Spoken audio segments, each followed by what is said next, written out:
Welcome to our channel. Today we how to transfer code with GitHub, complete guide step by step clearly. To transfer code using GitHub, start by ensuring you have a GitHub account. Download and install Git on your local machine if you haven't done so already.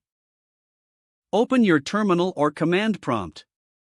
Navigate to the directory where your project resides using the cd command. Once you're in the correct directory, initialize a new Git repository with the command git in it. Next, add all your files to the staging area by typing git add.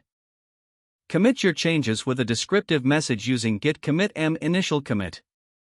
Now, go to GitHub and create a new repository. Copy the URL of the newly created repository. Back in your terminal, link your local repository to the GitHub repository using the command git remote add origin URL. Replace URL with the copied repository URL. To verify the remote connection, run git remote v. Push your local commits to GitHub using the command git push u origin main. If your default branch is named differently, replace main with the appropriate branch name. Once the push is complete, you can visit your GitHub repository to see your code. If you make further changes, repeat the add and commit steps.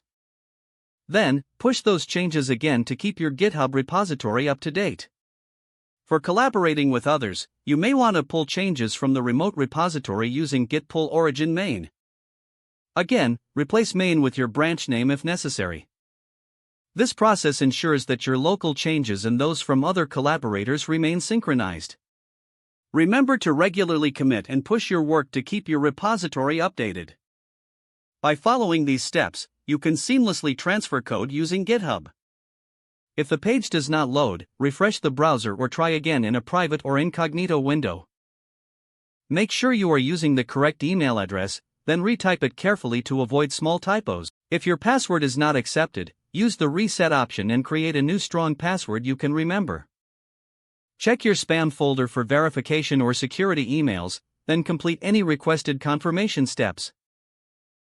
Enable two-factor authentication if available to improve account security and reduce unauthorized access risk.